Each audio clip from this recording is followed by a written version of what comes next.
कृष्ण की वाणी। बच्चे, तुम्हारी सफलता से ही ना तुम्हारा परिचय इस दुनिया में होगा। हाँ मेरे बच्चे, मैं बिल्कुल सही कह रहा हूँ और तुम बिल्कुल सही सुन रहे हो कि जो तुम्हारा परिचय है ना, तुम्हारी सफलता से पूरी दुनिया देखेगी। तुम देखना मेरे बच्चे, तुम्हारा परिचय तुम्हारी सफलता से होने जा रहा है। तुम इतना नाम कमाओगे, इतनी शोहरत कमाओगे, सुख समृद्धि तुम कमाओगे ना मेरे बच्चे, कि तुम्हें कभी अब कमी नहीं आएगी, कभी नहीं आएगी। तुम उस ऊंचे शिखर पर पहुंचने वाले हो जहां तक लोग मेहनत करके भी नहीं पहुंच पाते। कई लोग ऐसे हैं जो इतनी मेहनत कर रहे हैं, दिन रात मेहनत कर रहे हैं, लेकिन उसके बाद भी वो वहां तक नहीं पहुंच पा रहे। लेकिन तुम्हारे जीवन में, तुम्हारे खुशियों में अब मैंने नाम लिख दिया है तुम्हारा। तुम देखना, वो खुशियाँ तुम्हें मिलने जा रही हैं, ढेर सारी खुशियाँ जिसका तुम्हें अंदाज़ा भी नहीं था। वो खुशियाँ तुम्हें मिलेंगी, लेकिन एक वादा मुझसे करो कि उस कुर्सी पर बैठकर तुम कुछ भी गलत नहीं करोगे, न्याय ही करोगे। जब भी होगा न्याय करोगे, कभी कोई लालच नहीं करोगे। वादा करो मुझसे। अगर ईमानदारी से चलोगे ना तो तुम ज़िंदगी भर तरक्की करोगे। और अगर वहीं तुम्हारे अंदर लालच उत्पन्न हुआ ना और तुमने कुछ ऐसा कर दिया जो सामने वाले का दिल दुखा, तो सोच लेना तुम जहाँ थे वहीं के वहीं आ जाओगे। तो इसलिए सोच समझ कर आगे बढ़ना और ज़िंदगी में हमेशा सबका अच्छा ही करना, सबका भला ही करना। समझ रहे हो ना मेरी बात को?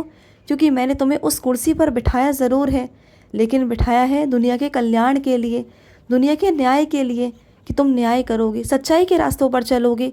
क्योंकि मैं कुर्सी किसी और को भी दे सकता था, लेकिन मैं चाहता हूँ कि मेरा बच्चा उस कुर्सी पर बैठे, क्योंकि वो सही न्याय कर सके। जो मैं तुम्हें दायित्व सौंपने जा रहा हूँ, जो जिम्मेदारियाँ सौंपने जा रहा हूँ ना, उन जिम्मेदारियों को तुम अच्छे से निभाना मेरे बच्चे।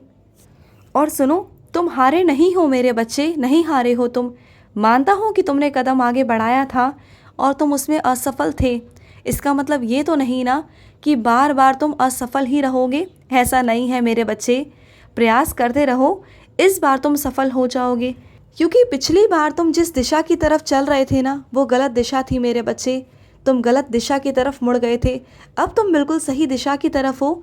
मैंने तुम्हें सही दिशा की तरफ मोड़ दिया है। अब तुम बिल्कुल सही दिशा और सही रास्ते पर हो। अब तुम्हें सफलता से कोई नहीं रोक सकता। तुम्हें सफलता मिलती रहेगी, लेकिन अभी धीमी धीमी गति से चलो। जब रफ्तार बढ़ानी होगी तो मैं तुम्हारी रफ्तार खुद से बढ़ाऊंगा। तुम चिंता मत करना, तुम्हारी रफ्तार बढ़ेगी और मैं ही बढ़ाऊंगा, ठीक है? और ये मन में क्यों तुम चिंता करते हो कि आगे चलकर क्या होगा? तुम बस मेहनत करो। परिणाम मेरे हाथ में है और परिणाम मैं दूंगा तुम्हें।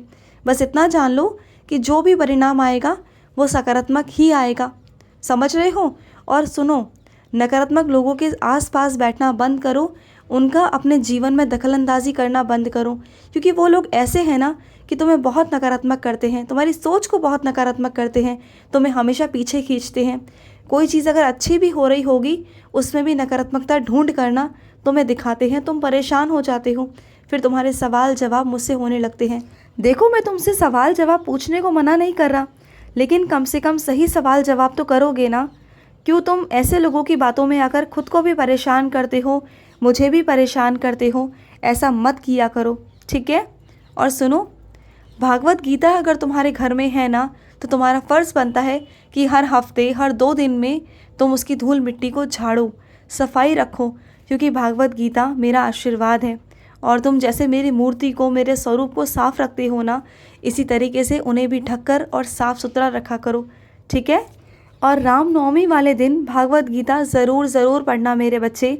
तुम्हें दुगना तिगना आशीर्वाद मिलेगा, बहुत बहुत सारा आशीर्वाद मिलेगा।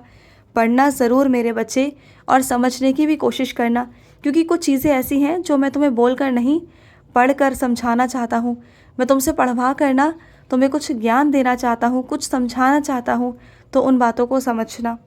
और सुनो, तुम्हारे घर में जो भी कबाड़ा है ना, उसे निकाल कर बाहर फेंक दो मेरे बच्चे। वही तुम्हारे घर में नेश्ती की जड़ है, वही तुम्हारे घर में बरकत नहीं आने दे रहा।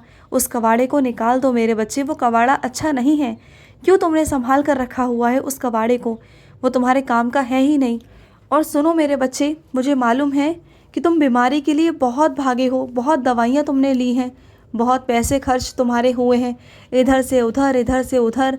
तुमने इतने पैसे ख़त्म कर दिए, इतने पैसे खर्च कर दिए अपनी बीमारी के ऊपर, और तुम्हें कुछ भी देखने को समझ में नहीं आया। तुम्हारी बीमारी जहाँ की वहीं है। तुमने हज़ारों बार इलाज करा लिया, हज़ारों बार धक्के खा लिए, लेकिन तुम जहाँ के वहीं हो। कोई तुम्हारी बीमारी को पकड़ नहीं पा रहा, कोई तुम्हारी बीमारी को समझ नहीं पा रहा। तो तुम गलत राह पे चले गए मेरे बच्चे।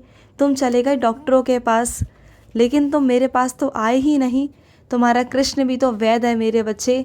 मुझसे बड़ा वैद्य कौन हो सकता है बताओ।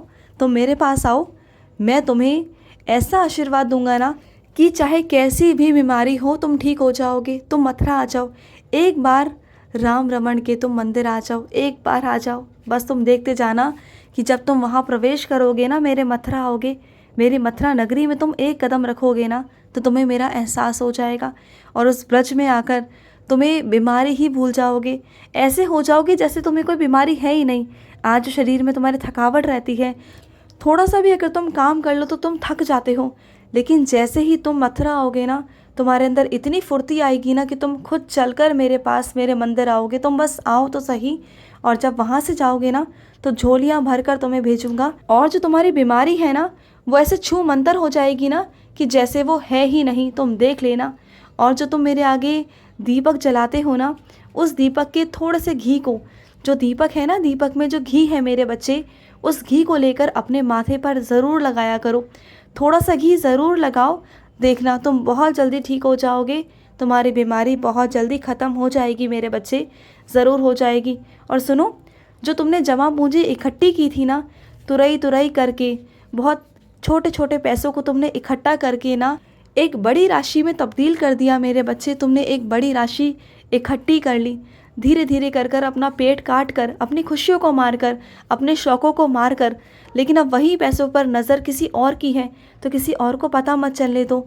और अगर पता चल गया है तो उसे वहाँ से हटा दो मेरे बच्चे, क्योंकि वो तुम्हारी ज़िंदगी भर की पूंजी है।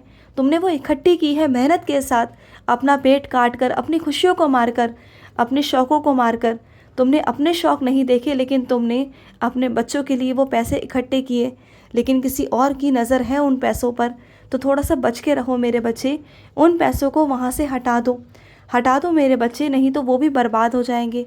समझो मेरी बात को।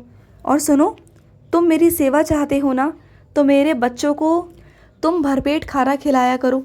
जो भी तुम्हें रास्ते में मिले, या तुम्हारे घर पर आए, या तुम्हारे घर की चौखट पर आए ना, तो उसे भूखे पेट मत भेजा करो। यही मेरी सेवा है। अगर तुम सच में सेवा कमाना चाहते हो, सच में चाहते हो कि तुम कान्हा की सेवा करो, तो तुम एक बार को मेरे आगे थाली मत परोसो, लेकिन मेरे बच्चे को ज़रूर दो।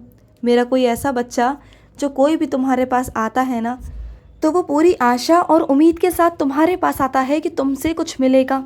और सुनो मेरी बात, हज़ारों घर हैं उस गली में, जिस गली में तुम रहते हो, जिस शहर में तुम रहते हो, हज़ारों घर हैं। तो क्या कभी तुम्हारे मन में आया कि हज़ारों घर होने के बावजूद भी, शहर में, तुम्हारी गली में, लेकिन फिर भी वो मेरा बच्चा तुम्हारे ही घर में आ रहा है? तो क्यों आ रहा है? उसे मेरा इशारा है, उसे मेरा आदेश है, इसलिए वो तुम्हारे घर पर आ रहा है। क्योंकि सेवा तुम लेते नहीं हो, सेवा मैं देता हूँ। और जिस तक सेवा पहुँचती है, जिस तक मौके पहुँचते हैं, जिसे मैं मौका देता हूँ सेवा करने का, बस वही मेरा बच्चा सेवा कर पाता है। हर कोई सेवा नहीं कर पाता। और तुम्हारे सामने ही है ना मेरे बच्चे। कई बच्चे ऐसे हैं जो सेवा करना चाहते हैं, जिन्हें कई बार सेवा का मौका मिला, लेकिन वो फिर भी नहीं कर पाए। क्यों? क्योंकि उन्हें मैं सेवा देना चाहता ही नहीं था, क्योंकि उनके मन में खोट था, उनके मन में बुराइयाँ थी, अच्छी नीयत नहीं थी उनकी। और मैं ऐसे बच्चों से अपनी सेवा नहीं करवाता, बिल्कुल भी नहीं करवाता। अगर तुमसे करवा रहा हूँ तो तुम बहुत भाग्यशाली हो, सौभाग्यशाली हो कि तुम मेरी सेवा कर पा रहे हो। तो सेवा से पीछे मत हटो, बल्कि सेवा करो। जितनी सेवा करोगे उतना तुम्हें पुण्य मिलेगा, उतना तुम्हें फल मिलेगा जीवन में, देखना तुम। और उतनी ही तरक्की करोगे दुआओं से, आशीर्वाद से। आशीर्वाद कमाओ मेरे बच्चे। पैसा तो हर कोई कमाता है ना, आशीर्वाद कमाओ।